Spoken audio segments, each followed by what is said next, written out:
DAVOS 2025 Reimagining Growth. Let's take a look at what that's going to look like. Let's just take a quick peek here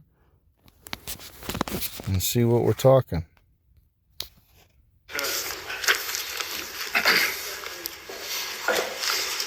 Good morning, everyone. Welcome to this very important panel on resilience. With all the challenges that we are faced with globally, I think it should be common sense to invest and build resilience.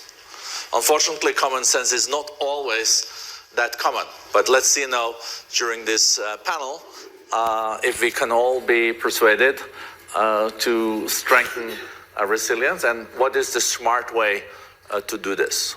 We know that resilience is not for free either, so one has to invest, and I think the report that McKinsey and the World Economic Forum presented yesterday shows that unlocking investments also with working with multilateral banks and other financial institutions is also very, very important. I think that when it comes to resilience and investing in it, I would say that the cost of inaction usually far exceeds the cost of action if it's done in the right way. So let us start. I want us to, clue in on that. Okay, action, people, action. Okay, and this costs money. It's not free.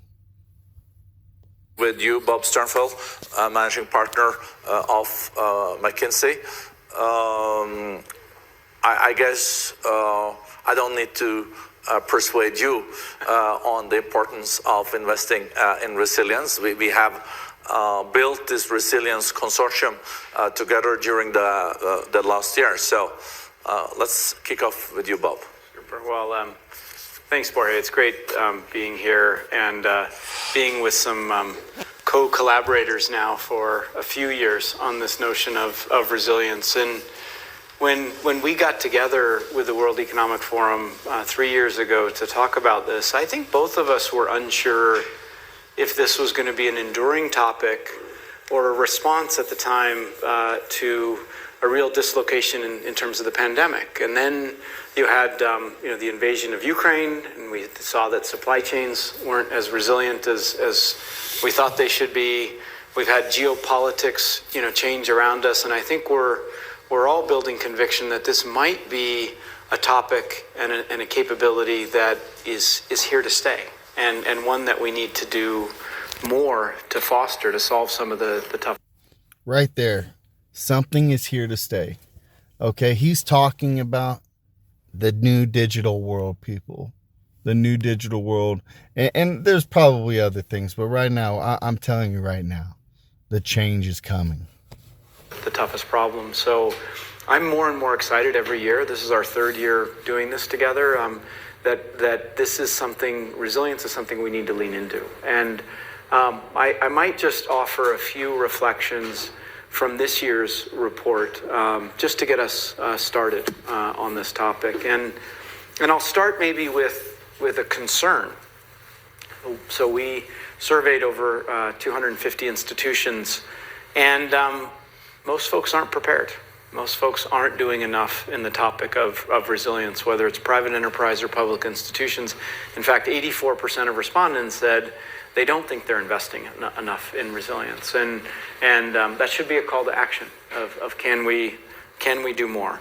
So I'd start with the notion of. So is this your call to action, people? Is your portfolio, does it have resilience in it? Does your life have some kind of resilience in it?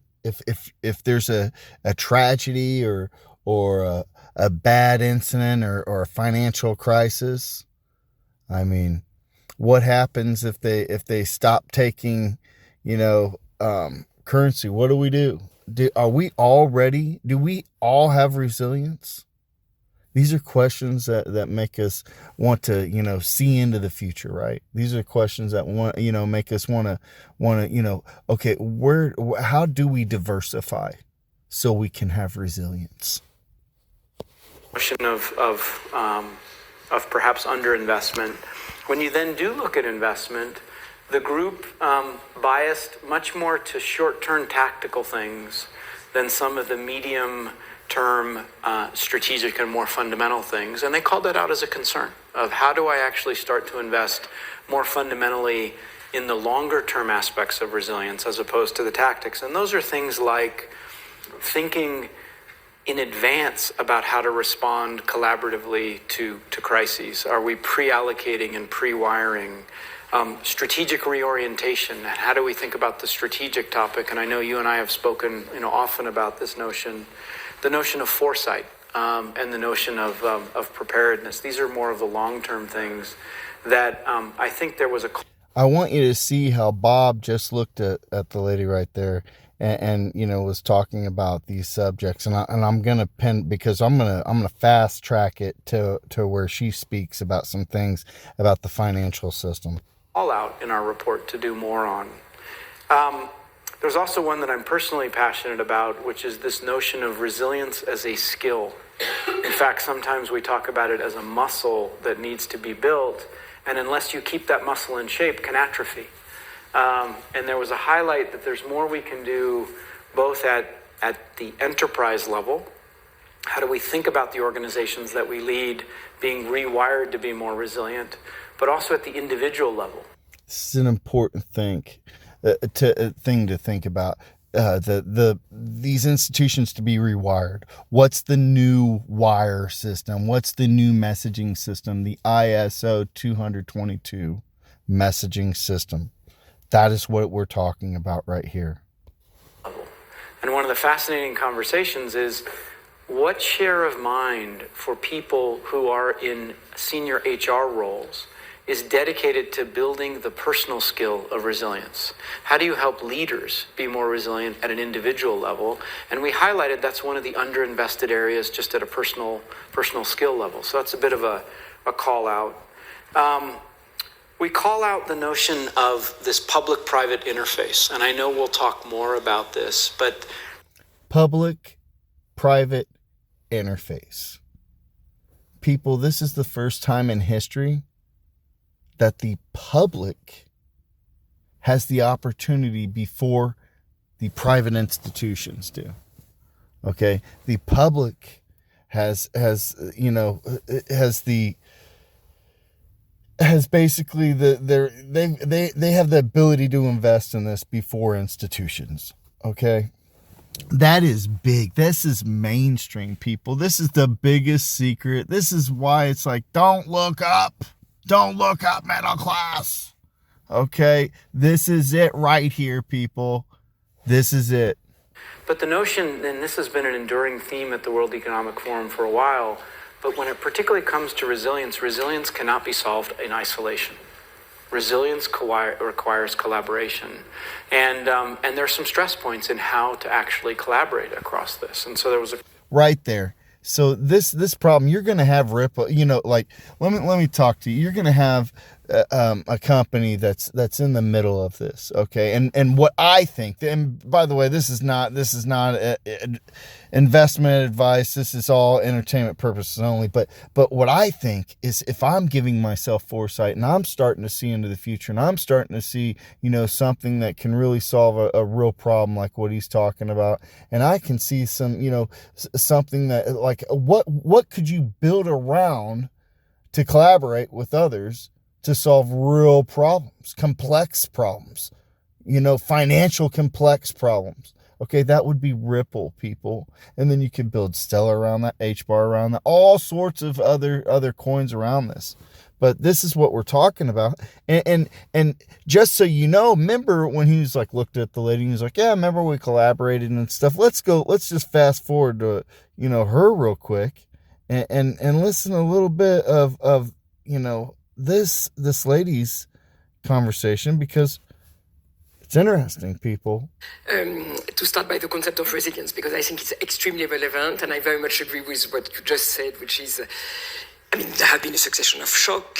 What I think we learn from that is the need to build resilience, and for me, to build resilience is being able to think about the long term.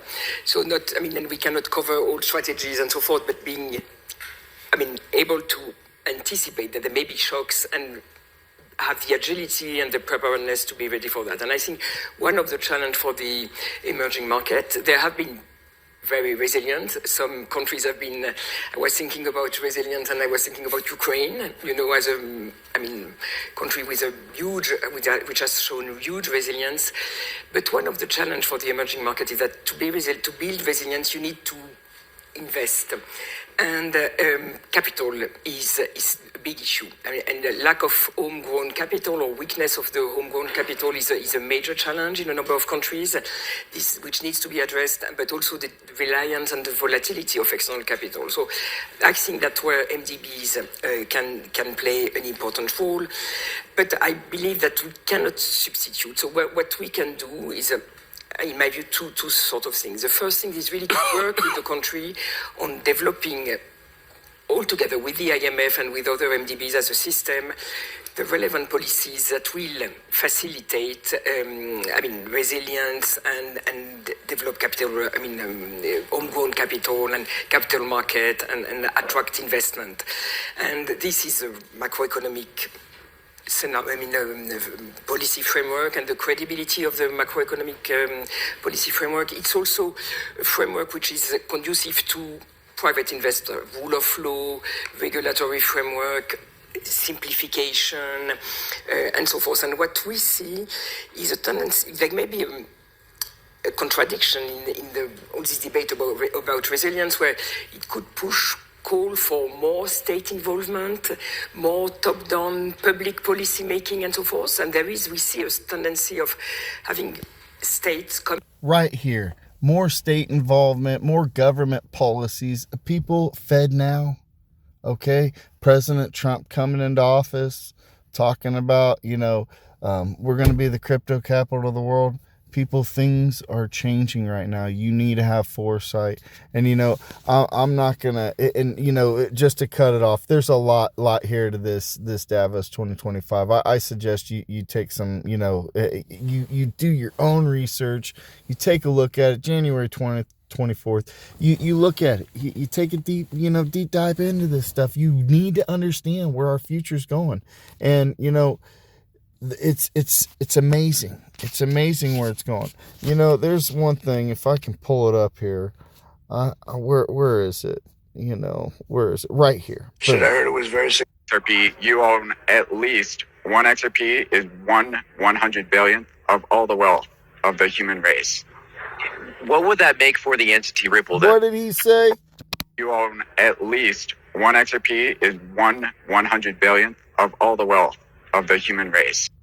1 of 100 billion of all the wealth of the human race? Okay, well, who owns 1,000 of 100 billion of all the wealth of the human race? Who owns 2,000? Okay, all I suggest, if this is the foresight that we need, people, okay, this is crazy. This is what I'm talking about. What would that make for the entity Ripple then? Well, that would make Ripple the World Bank. Interesting.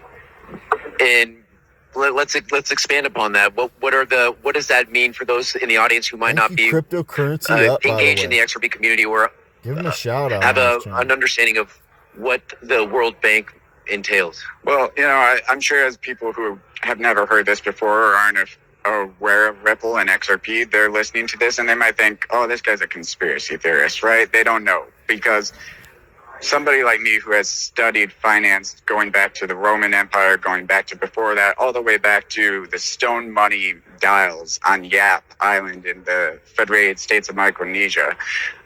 When you look at the patterns and history of money to where we are right now, after the petrodollar, after we came off the gold reserve. The petrodollar, people, listen to what this man's saying. He's not crazy. He's not a conspiracy theorist. Okay, the petrodollar's gone. That trade's gone. He's speaking rightness. Okay, he's speaking some truth here. All right, you need to listen to this man. There's really only one competitor to be the global reserve currency. Only one thing that can come in and replace the dollar, and that is XRP. Shit, I heard it was very sick.